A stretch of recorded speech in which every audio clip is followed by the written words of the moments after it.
My name's Royall Orr. I'm a member of this congregation, Beulah United Church in Ayrscliffe, Quebec, which is in the eastern townships of Quebec, east of Montreal. And I'm also very active with Montreal City Mission, MCM, which is a community-based mission of the United Church of Canada. The church has just always been part of my life. I've always found it a space where interesting and challenging and fun things can happen. And I've been really blessed by having a lot of opportunities within the church to be ministered to minister to others, to be involved, to travel, to meet people. So obviously United Church congregations are facing a very challenging future. The decline in membership, the decline in resources, the decline in trained and volunteer leadership and leaders, and the closure of congregations, like my own congregation, which has been so important in my life, was so important in my life, and the decision was to disband, not just to get rid of the building because it was too expensive or too hard to heat it in the winter, but really completely disbanded. Clearly the church only exists because of the generosity of its members, and to reflect the demands of living lives of justice and compassion and truth takes money. I mean, it takes dollars. And so if people love this church, and love of what it's been, love of what it is now, love of what it can be, it needs your support. I am part of the richest generation of Canadians that has ever existed. Anyone who actually has their own house right now, which is mostly paid for and is a member of the United Church, is astonishingly wealthy by historic standards.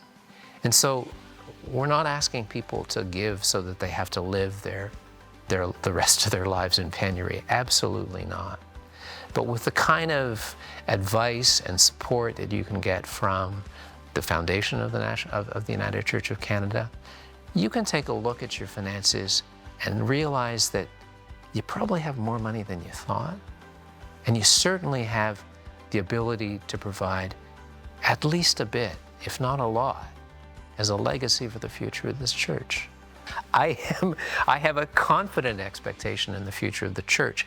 I have no idea what it's going to look like, but I know right in this moment, what can be done is to make sure that the transition is begun, which is respectful of where we have been, but is also working hard to solidify, consolidate the investment that allows the people who will figure it out to move forward.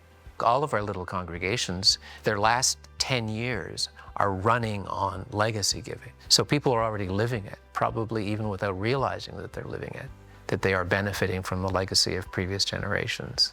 This is a moment when we can have that conversation about what's the future, even if your future as a congregation is that you know you're probably going to have to shut down. It may be coming to an end. But that process can involve people thinking about a future that goes beyond their congregation. So I really do think that this is something that can become not just like a strategic plan for the future, but a real reflection on our faith, what our faith is calling us to do right now, what we do with the resources that we have available, how we can kind of connect with some of the most challenging teachings that our Rabbi Jesus left for us about money and how it should be used. I mean, this is the moment to deepen your faith and think about the future of the church and the kind of legacy that you as a congregation or you as an individual member can leave. The invitation to think about a legacy for the church, I think, is an invitation to think about our faith as members of the United Church of Canada. What are our confident expectations, our hopes for the future? How are we going to encourage people and support people and resource people to be able to take on that future with the kind of innovations that people in my generation perhaps can't even imagine will be part of the future of the church? I think that's the challenge before us now, to find ways to bring people together and recognize this as a moment when we can deepen our faith, understand our faith better, and live more faithfully and use our resources more faithfully.